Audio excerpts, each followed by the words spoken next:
ahora vamos a ver qué es lo que tenemos que interpretar de los huesos cuando estamos viendo una radiografía de tórax. Entonces, ya en el video anterior vimos, cuando vimos los huesos, teníamos que checar la clavícula, teníamos que checar el esternón, tenemos que checar las costillas y tenemos que checar las vértebras. Principalmente estos son los huesos que tenemos que checar. Obviamente hay otros huesos que se pueden ver, como es el húmero o el omóplato, pero principalmente en lo que nos vamos a enfocar es en la clavícula, el esternón, las costillas y las vértebras. Ahora, ¿qué es lo que les tenemos que checar? Tenemos que checar que no tengamos una fractura, y la fractura puede ser una fractura vieja o puede ser una fractura reciente. Tenemos que checar que no tengamos osteopenia, que puede terminar en osteoporosis, pero esto es muy raro que lo podamos ver en una radiografía de tórax. O que no tengamos esclerosis o lesiones osteoblásticas o lesiones líticas, o que no tengamos deformidades, principalmente deformidades de la columna como es cifosis o escoliosis, o que no tengamos muescas. Ahora, las muescas son específicas para las costillas y esto es lo que vamos a checar. Aquí está el esquema. Entonces vamos primero con la fractura. Aquí está muy clara la fractura de aquí de la clavícula. Entonces, aquí está un pedacito de la clavícula, aquí está otro pedacito de la clavícula, ahí está la fractura. Esta es una fractura reciente. ¿Y por qué sabemos que es una fractura reciente? Porque las fracturas viejas se ven más blancas. En una fractura ya vieja, ya que tiene mucho tiempo, si tenemos aquí está un hueso, aquí está la otra parte del hueso. Esta es la fractura. Entonces empezamos a hacer mineralización ósea. O sea, empezamos a regenerar el hueso, empieza a crecer el hueso aquí, se empieza a mineralizar, se empiezan a poner iones de calcio, y entonces esto se va a ver esclerótico. Entonces dijimos, lo que da la brillosidad en una radiografía de tórax es la ausencia de los rayos. Y aquí, si tenemos regeneración ósea, o sea, empieza a crecer hueso en donde estuvo la fractura y empezamos a tener depósitos de calcio, entonces se va a hacer más brillosa la imagen, porque menos rayos van a poder chocar. O sea, menos rayos van a finalmente terminar en la placa, porque todos los rayos se están atorando con esto. Que esto, pues estos principios ya los vimos al inicio de la lista de reproducción. Entonces, una fractura vieja se va a ver más blanca. Una fractura reciente se ve así negra como la que tenemos aquí. Entonces, en esta imagen, aquí vamos a tener una fractura. Una fractura, y esta es una fractura vieja. ¿Por qué? Porque esta parte se ve más blanca que el resto de lo demás. Lo voy a quitar para que se vea otra vez. Así, aquí está. Esta es una fractura reciente porque se ve negro aquí. Esta es una fractura vieja porque aquí se ve blanco. Esta es la fractura vieja. Vamos con deformidades. Entonces, aquí la columna vertebral está desviada. Esta es escoliosis. En una vista lateral, en la de aquí, tenemos cifosis. Aquí está muy claro. Esta es la cifosis. Vamos con esclerosis. Entonces, esclerosis, igual, esto se va a ver blanco. Esclerosis es que tenemos depósitos de calcio, depósitos de iones de calcio, o sea, mineralización, por ejemplo. Entonces, aquí, ¿qué parte se ve más blanca que el resto? Por ejemplo, aquí las costillas, vemos todas las costillas tienen más o menos el mismo color. Vamos a comparar, por ejemplo, las clavículas. Esta clavícula tiene más o menos el mismo color que esta clavícula. O sea, las dos tienen el mismo tono de brillosidad. Estas fueron costillas posteriores. Vamos a ver costillas anteriores. Entonces, esta es una costilla anterior. Aquí tenemos otra costilla anterior. Y se ven más o menos igual. Pero esta de aquí, esta costilla anterior, se ve más blanca. Se ve más brillosa. Vean cómo esta se ve muy brillosa comparada con esta, con esta, por ejemplo. Entonces, aquí, ¿qué pasó? Aquí tenemos esclerosis. Y aquí, esa parte también se ve un poquito más blanca de lo normal. Está blanca. O sea, si comparamos con el resto, esta parte se ve un poquito más blanca. Entonces, ¿qué pensamos? Tenemos aquí, eso es una costilla anterior y tiene esclerosis. Y esta parte parece como si fuera un tumor primario. Aparte, si se ve, aquí tenemos un poquito de linfadenopatía. La linfadenopatía lo vamos a ver después. Pero entonces, ¿qué encontramos en esta radiografía? Encontramos una lesión esclerótica, encontramos lo que parece ser un tumor primario y linfadenopatía. Entonces, ¿qué pensamos? Un tumor primario de pulmón, que hizo metástasis a la costilla anterior, aquí. Entonces, ¿por qué pensamos que tenemos metástasis? Una, por la linfadenopatía, otra porque esta parte de la costilla anterior, se ve más blanca, está esclerótica. Entonces, ¿qué tuvo este paciente? Un tumor primario ya con metástasis a la costilla, cuando menos. Tumor primario, linfadenopatía, esclerosis. O sea, la metástasis. Porque se ve más brilloso. Vamos con causas de esclerosis. Entonces, la enfermedad de Payet del hueso, esto lo vimos más específico en la lista de reproducción de reumatología, pero aquí en la enfermedad de Payet del hueso podemos tener ya sean lesiones osteoblásticas, pensemos osteoblástico como esclerosis, es casi lo mismo. Lesiones osteoblásticas o pueden ser lesiones osteolíticas o lesiones líticas, dependiendo de qué fase estamos, porque recordemos que tenemos 3 fases en la enfermedad de Payet. Entonces, si lo encontramos en la fase osteoblástica, pues se va a ver así más blanco el hueso. La osteomielitis crónica se va a ver así, más brillosa, o sea, se va a ver esclerótico. Metástasis a hueso. Ahora, la metástasis tiene que ser una metástasis osteoblástica, porque tenemos metástasis que puede ser metástasis osteolítica o metástasis osteoblástica. Metástasis osteoblástica es cuando las células cancerígenas metastatizan a hueso, pero no van a destruir el hueso, no destruyen el hueso, o sea, nada más se quedan ahí viviendo en el hueso, pero no destruyen el hueso y están proliferando. Esto, una lesión osteoblástica, es clásica de cáncer de próstata. Entonces, por ejemplo, me regreso a la imagen. Puede ser que no tengamos, en este caso el paciente tuvo un tumor primario. Aquí está el tumor primario. Pero supongamos que el paciente no tiene tumor primario y nada más encontramos esta lesión esclerótica. Esto puede ser, por ejemplo, por metástasis de cáncer de próstata. Entonces, las células cancerígenas de la próstata ya metastatizaron aquí. Pero como las células no están destruyendo el hueso, entonces tenemos células aquí. Y mientras más células tengamos aquí, menos rayos van a poder penetrar, porque se empiezan a atorar. Y dijimos, lo que da la brillosidad es la ausencia de los rayos. O sea, ausencia de los rayos finalmente en la placa. Y aquí los rayos se están atorando. Entonces, menos rayos vamos a tener, más brilloso se va a ver cuando tenemos una lesión osteoblástica, que es clásico de cáncer de próstata. Y un tumor primario ya vimos. Seguimos con lesiones líticas. Entonces, las lesiones líticas se van a ver negras. ¿Por qué? Porque la lesión lítica es, por alguna razón, tenemos destrucción del hueso. Entonces, si tenemos, por ejemplo, aquí está el hueso, y hay una parte que se está destruyendo, tenemos destrucción del hueso, esa parte va a tener menos densidad. Y en el video de generalidades vimos que mientras más densidad, más brilloso se va a ver la imagen. Más brilloso. Entonces, si aquí estamos teniendo una disminución de densidad, menos brilloso se va a ver. O sea, se va a ver más negro. Entonces, las lesiones líticas se ven negras. Ahora aquí tenemos que encontrar una lesión lítica.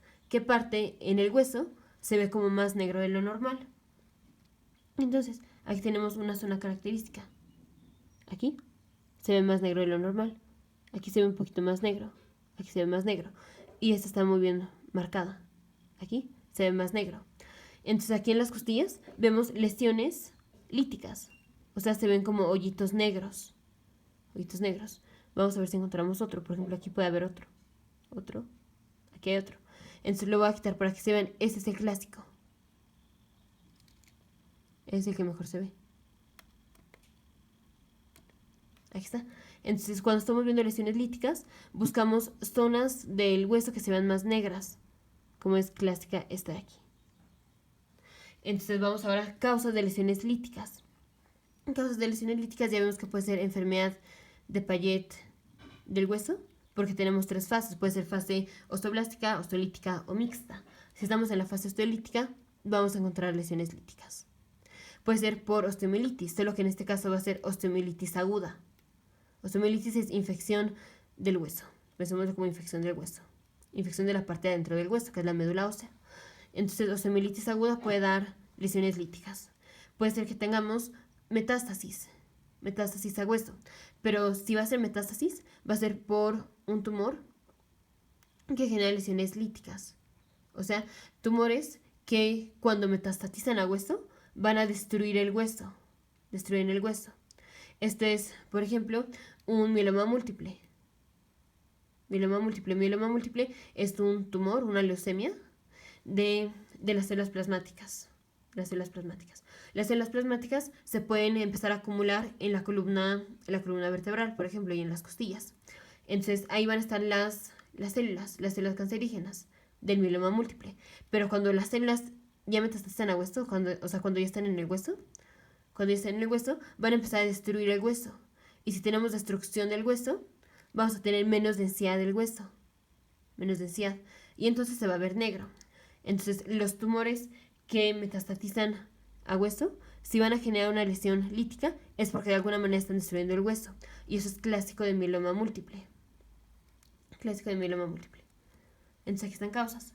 Por ejemplo, osteomielitis aguda, lesiones, tumor que metastatiza a hueso, que hace lesiones líticas. O enfermedad de Payet del hueso. Aquí está. Vamos con las muescas en las costillas. Entonces aquí vamos a tener deformidad de la costilla. Vamos a ver primero una costilla normal. Por ejemplo, estas son costillas normales. Y ven cómo la costilla tiene bordes regulares. Así, bordes regulares. O sea, se ve como lisa la costilla. Lisa. Y esto es lo que en inglés dicen smoothie. Smooth. Como una superficie así lisa. Smooth. Así. Lisa. En esta radiografía, las costillas se ven deformadas. Se ven como con piquitos. Por ejemplo, aquí. Está así. Así tiene picos. Aquí está otra. Y tiene varios picos. Aquí otra y tiene varios picos. Está como deformada. Entonces, esto es lo que se llaman muescas de las costillas, porque no se ve toda lisa como la previa, así, que están lisas, sino que se ve como notching, que se ven como muescas. Vamos a ver si encontramos otra. Por ejemplo, aquí se ve mucho. Aquí es así, así, así. Y aquí están marcadas todas las deformidades. Entonces, así están. Estas son muescas. Y de las muescas podemos tener muescas en la parte inferior o muescas en la parte superior. Las más comunes son muescas en la parte inferior de la costilla. Y esto es lo clásico. Clásico va a ser por coartación de la aorta, que ese es un defecto congénito de la aorta. Tenemos el corazón. Aquí está el corazón y aquí está el callado de la aorta. En la coartación de la aorta va a haber una parte de la aorta que va a estar más estrecha. Más estrecha. Eso es clásico de cuando tenemos muescas en la parte inferior. Otras causas de muescas en la parte inferior de la costilla va a ser obstrucción de las venas, obstrucción de la vena subclavia, obstrucción de la vena cava superior, pero casi siempre va a ser por coartación de la aorta. Cuando tenemos deformidades, o sea, muescas en la parte superior de la costilla, puede ser por osteogénesis imperfecta, puede ser por presión local, hiperparatiroidismo o enfermedad de tejido conectivo. Principalmente va a ser por hiperparatiroidismo, porque en el hiperparatiroidismo lo que pasa es tenemos un aumento de la paratormona, la PTH, un aumento de la paratormona. Y la paratormona lo que hace es reabsorción ósea, o sea, hace que los osteoclastos, que son las células que destruyen el hueso, están destruyendo y destruyendo y destruyendo el hueso. Entonces aquí vamos a tener deformidades porque se está destruyendo el hueso. Se va a ver así. Entonces, como regla general, si tenemos coartación de la aorta, las muescas se van a ver en la parte inferior de las costillas. La muesca, si está en la parte superior de la costilla, eso va a ser clásico de hiperparatiroidismo. Principalmente. Puede ser por osteogénesis imperfecta. Osteogénesis imperfecta es un defecto de los osteoclastos. Un defecto de los osteoclastos, eso también ya lo vimos más específico en la sección de reumatología. Pero un defecto de los osteoclastos en este caso va a ser que los osteoclastos no pueden destruir el hueso. No pueden destruir el hueso. Entonces vamos a tener aquí lesiones, o sea, hueso que no está destruyendo. Y entonces hueso tras hueso tras hueso, o sea, mineralización. Y vamos a tener muescas. Pero esto ya está más específico en la sección de reumatología. Entonces, cuando tenemos los huesos, ¿qué es lo que tenemos que checar en la radiografía de tórax? Ya vimos deformidades, que fue la escoliosis y la cifosis. Tenemos que checar fracturas, que no sean fracturas ni viejas ni recientes. Las viejas se ven más blancas. Checamos esclerosis, checamos lesiones osteoblásticas, que es más o menos lo mismo que esclerosis. Las lesiones osteoblásticas se ven blancas. Las lesiones líticas se ven negras. En las lesiones líticas tenemos destrucción del hueso. Y checamos las muescas. muescas de las costillas. Podemos tener muescas en la parte inferior o muescas en la parte superior. Si tenemos muescas en la parte inferior, principalmente va a ser por coartación de la aorta. Si tenemos muescas en la parte superior, principalmente va a ser por hiperparatiroidismo. Y ya nos vemos en el siguiente video con... me faltó la costilla adicional. Entonces aquí vamos a hacer la cuenta de las costillas. Dijimos, vamos a ver los procesos espinosos. Aquí están los procesos espinosos. Y en donde vemos como las alitas, va a ser la primera costilla. Entonces aquí está. Esta es la primera costilla. Costilla 1, 2, 3, 4, 5, 6, 7, 8. Ahora si vemos del lado derecho, se ve una costilla adicional que es esta de aquí. Esta es una costilla adicional. Lo voy a quitar para que se vea otra vez. Entonces, vamos a hacer la cuenta ahora del lado derecho. Aquí esta sería la costilla 1, 2, 3, 4, 5. Pero aquí vemos esta imagen rara. Esta es una costilla adicional. Está chiquita, o sea, no da toda la vuelta. ¿Ven cómo esta costilla viene así? Y da la vuelta aquí. Así. Esta costilla no termina aquí, pero esta es una costilla adicional. Esto se encuentra más o menos en el 0.5% de la población y generalmente es asintomático. O sea, el paciente es asintomático. Esto va a ser un encuentro incidental principalmente. O si el paciente tiene síntomas, lo más que va a tener va a ser trastornos en la sensibilidad del brazo y del antebrazo por compresión del plexo braquial. Entonces por aquí vamos a tener el plexo braquial, eso ya lo vimos más específico en la sección de nervios, la sección de traumatología, ortopedia y todo eso. Pero en el plexo braquial vamos a tener nervios como es, de ahí deriva el nervio radial, de ahí deriva el nervio ulnar, el nervio mediano, el nervio musculocutáneo. Y si la costilla está comprimiendo al plexo braquial, el paciente va a tener trastornos en la sensibilidad del brazo y el antebrazo. Entonces aquí está la costilla adicional. Y ahora sí nos vemos en el siguiente video con mediastino, que es lo que sigue.